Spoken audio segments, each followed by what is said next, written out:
그다음에서 3절에서 5절까지입니다. 에레미야가 3절에서 5절까지를 다시 정리를 해보면은 아무리 귀한 자라 할지라도 하나님을 반역하면 벌을 받습니다.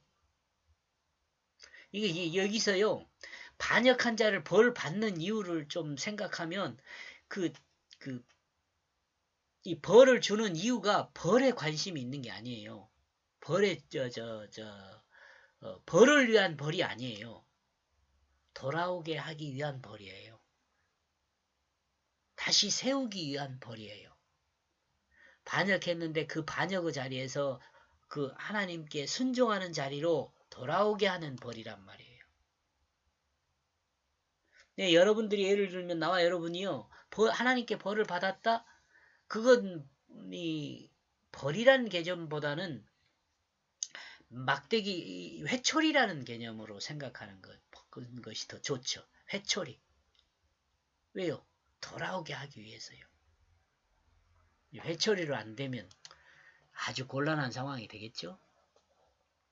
공주, 강한 힘에 의해 보호를 받아 늘 기쁘고 즐거운 표정으로 귀여움을 받아야 할 상징적인 존재라고 할 수 있죠. 공주는요. 왕의 보호나 왕자의 보호를 받는 존재라 생각해 볼 수 있어요.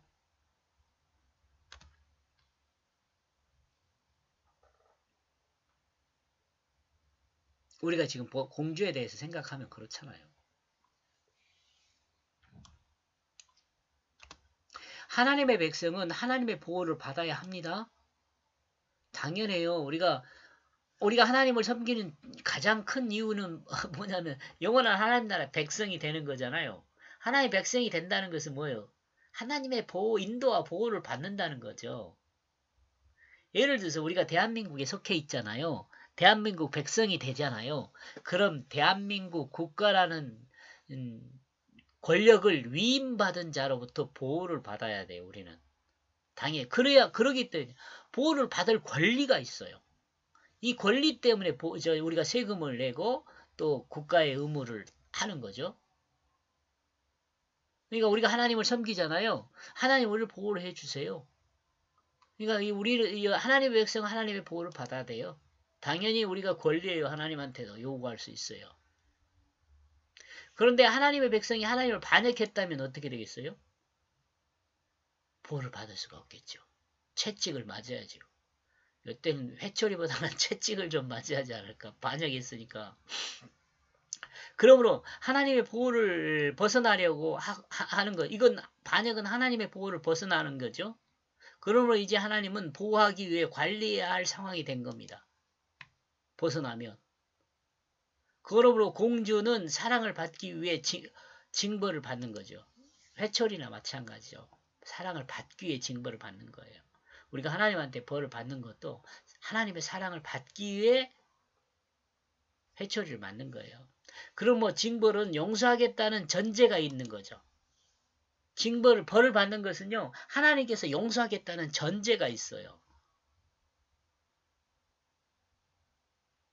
우리 그리스도인들은요, 나와 여러분요, 이걸 알아야 돼요. 내가 예를 들어서 하나님의 간섭을 받는다? 그럼 전제가 있어요. 무슨 전제요?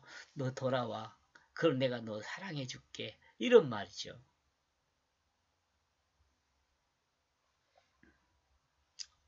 하나님의 징벌까지도 이는 하나님의 마음으로 하나님 품으로 돌아오라는 하나님의 소망의 외침입니다. 소망의 외침.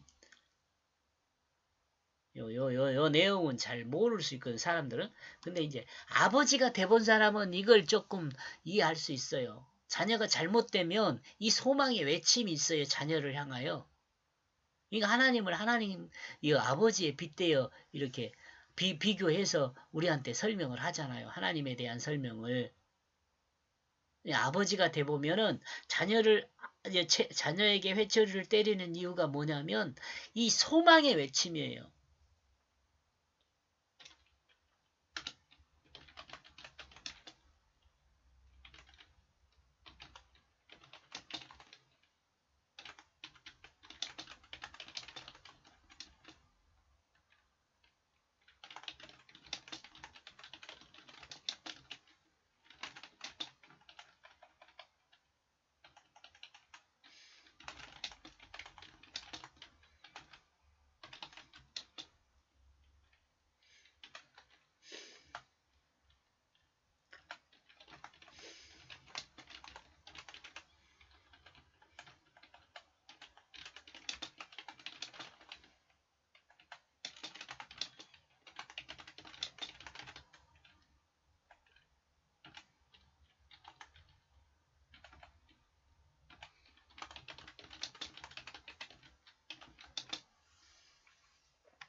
아버지가 자녀의 회초리를 드는 건 소망의 외침이라고 그랬잖아요. 선생님도 마찬가지. 선생님이 제자에게 회초리를 가하는 것은요. 소망의 외침이에요. 막대기로 가하면 곤란하고요. 회초리. 따끔하잖아요. 회초리 특징이 뭐예요? 따끔해요. 몸의 상처는 약간, 피부의 상처는 조금 있을 수 있죠. 이 얼굴을 하면 안 되겠죠. 이 종아리나 이런데 그 회초리를 때리면 따끔해요. 따끔. 이건 뭐예요? 돌아오라는 소망의 요청. 이것은 온전하기를 바라는.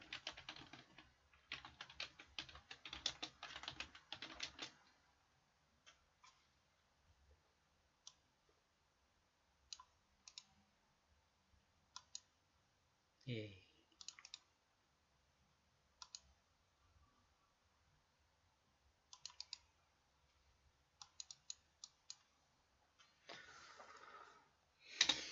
옛날에는 뭐 군사부일체 이런 거 뭐 이야기 했잖아요. 근데 요즘은 뭐 선생님이나 아버지나 또 그 임금이나 뭐 이 군사부일체 안에 들어가지 않는 사람들이 예외의 사람들이 많아가지고 곤란한 사회가 됐죠.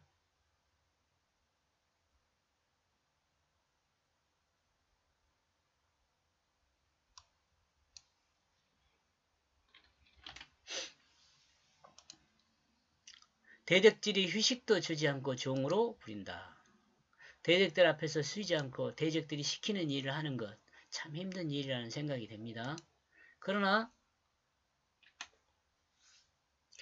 아무리 힘들지라도 정신줄을 놓으면 안 됩니다. 이것이 하나님이 주신 고난이라면 하나님의 백성을 사랑하기 위한 하나님의 방법이 될 수 있기 때문입니다. 되기 때문입니다.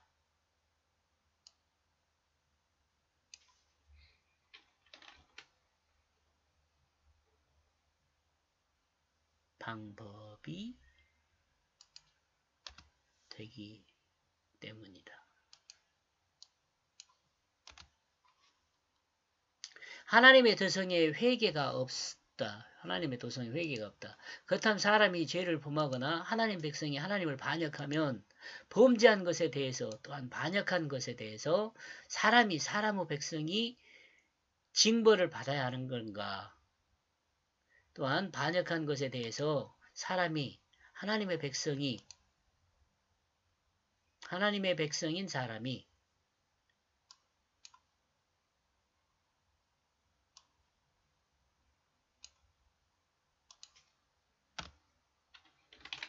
하나님의 백성이 또한 또 빼버려.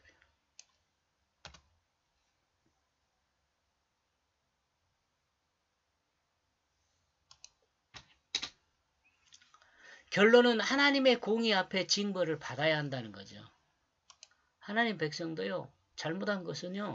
벌을 받아야 돼요. 공의 앞에서. 왜? 공의를 이루기 위해서죠. 하나님 공의 앞에서 벌을 받아야 한다.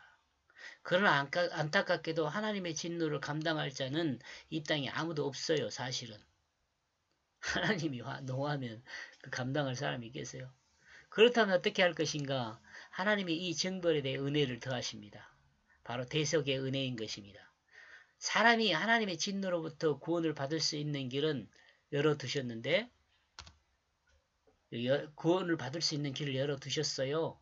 그런데 오직 한 길이에요. 다른 길이 없어요. 오직 한 길, 예수 그리스도의 대속의 십자가와 보혈을 믿는 겁니다. 부활이라고 합시다. 십자가의 보혈을 믿는 것입니다. 우리는 예수 그리스도 대속의 피의 공로를 믿음으로 죄사함을 받습니다. 예수님께서 죄의 대가를 지불하신 거죠. 이것이 죄사함이죠. 다른 어떤 길이나 방법도 없습니다. 예수 그리스도 대속의 피의 공로를 믿음으로 죄 문제를 해결할 수 있는 것입니다.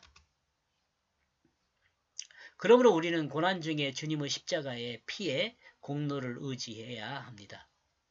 여기에 오직 한 길이 이 길이 오직 한 길이기 때문입니다. 그래요. 네?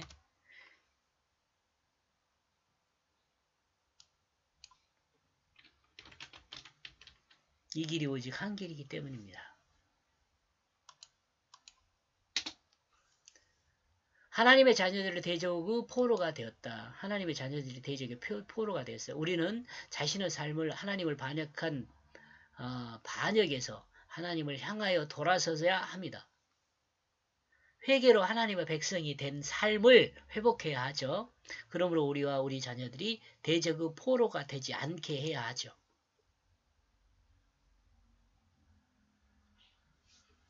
이렇게 해서 1절에서 5절을 정리해서 보면은요. 아무리 귀한 자도 하나님을 반역하면 징벌을 받는다. 이렇게 정리해 보았습니다. 이런 내용들은 뭐 그냥 넘어가겠습니다. 여기까지 보겠습니다. 고맙습니다.